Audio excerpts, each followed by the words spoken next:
A primeira semana do nosso Método Mente Magra, a gente falou sobre aspectos tanto de hábitos quanto de alimentação que favorecem o ganho de peso e muitas vezes as pessoas não percebem.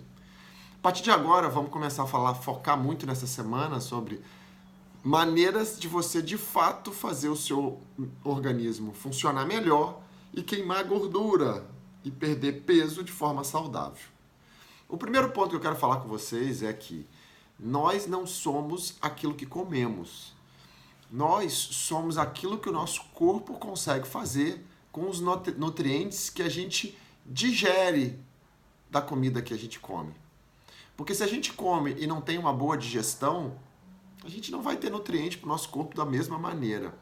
E hoje em dia, os hábitos que a gente tem não favorecem uma boa digestão. E eu vou explicá-los aqui para vocês. A gente já falou sobre comer em 3 etapas. Primeiro, um pratão de salada, para a gente começar a preparar o nosso sistema digestivo e já começar a sinalizar para o nosso cérebro que já chegou comida e para ativar o sistema de saciedade, para a gente não comer demais, né? As fibras dos vegetais ajudam no sistema de saciedade também, e sem contar que é repleto de vitaminas e minerais. Depois desse primeiro passo, a gente, no caso de emagrecimento, acaba comendo a proteína primeiro, porque a gente sabe que o estômago, para ele digerir os carboidratos e as proteínas, ele usa pHs diferentes. O estômago precisa ficar muito mais ácido para digerir as proteínas de forma adequada, e ele fica próximo do neutro para digerir os carboidratos. Então, quando a gente come os dois juntos, não digere nenhum nem o outro adequadamente, a gente já falou isso aqui. Então, a gente deixa por último os carboidratos, porque a gente sabe que são os alimentos que mais favorecem a ganho de peso, e nessa altura do campeonato, a maior parte das pessoas já vão estar mais saciado, vão comer menos, ou talvez nem vão precisar comer os carboidratos mais com índice glicêmico mais alto, tipo as batatas, os tubérculos, as raízes, enfim. Então, essa estratégia de dividir em 3 etapas favorece bastante a digestão, porque a gente está favorecendo o corpo a ajustar o pH gástrico para cada alimento.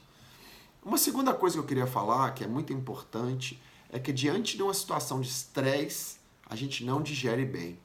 E por que isso? O organismo é muito sábio. E em momentos de estresse, ele favorece a irrigação sanguínea para aqueles órgãos que podem manter a gente vivo, que é o cérebro, os músculos, o sistema adrenal, enfim, para a gente poder sobreviver. E nesse momento, ele muitas vezes até corta a fome. Então, quando a gente está muito estressado, adrenalina alta, cortisol alto, nosso organismo interpreta que a gente está com risco de vida.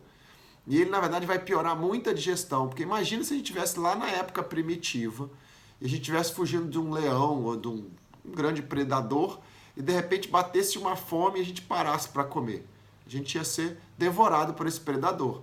Então, quando a gente se alimenta em momentos de estresse, muito barulho, muito rápido, em pé, o que acontece? A gente está com esse sistema acelerado, que a gente chama de sistema simpático, ativado. E esse sistema, ele tira a irrigação sanguínea do estômago e isso atrapalha muito a digestão. Então, para a gente ter uma boa digestão, além da gente dividir as refeições, é fundamental a gente comer devagar, apreciando cada alimento, num lugar calmo, de preferência sem televisão, sem celular, de preferência sem ficar falando coisa ruim, porque essa negatividade também aciona um estresse, mesmo que inconsciente, a gente nem perceba, ficar falando de problema. E o ideal seria o quê? A gente chama de alimentação mindfulness. É você comer, dar a garfada, sentir a textura daquele alimento, sentir o sabor, o cheiro, e você ter uma alimentação muito mais consciente. Isso, além de favorecer a digestão, vai ajudar, porque os alimentos bem digeridos, eles chegam no intestino e só precisam ser absorvidos.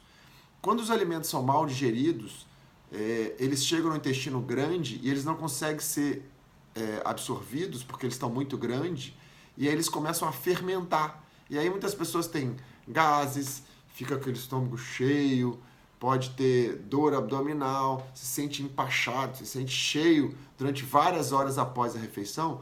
Tudo isso são sintomas de má digestão, tá? Então, pessoal, para não ficar muito longo esse vídeo também, queria falar mais um ponto relacionado ao sistema digestório, que é a mastigação. É fundamental a nossa digestão começa, na verdade, na boca.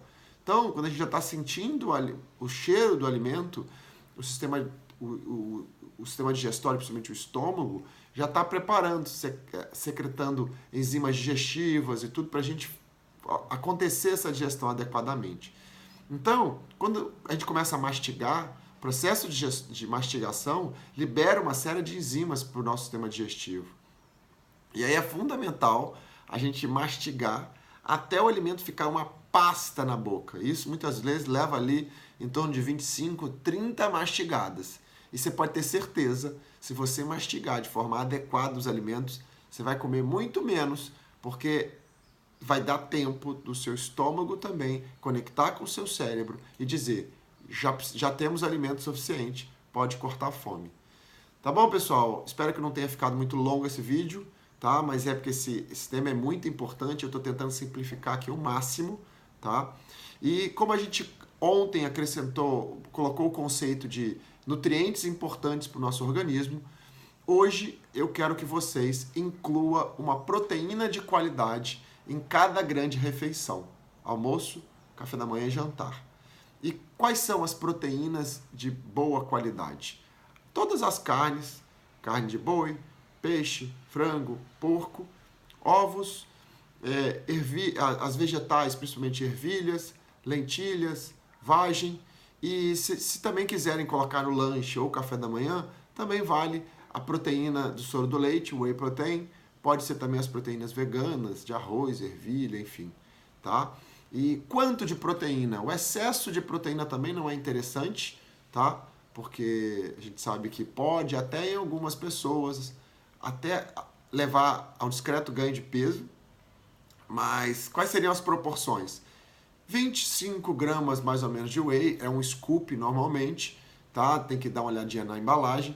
E no caso das carnes, mais ou menos um tamanho, um filé, mais ou menos tamanho de um palmo da mão ou um palmo e meio, tá bom? E relacionado à vagem, ervilha e lentilha, pode ser 2 colheres grandes de arroz ou um pouco mais para atingir a saciedade. Tá bom, pessoal? Então, segue aí a tarefa de amanhã, qualquer coisa coloca lá no grupo.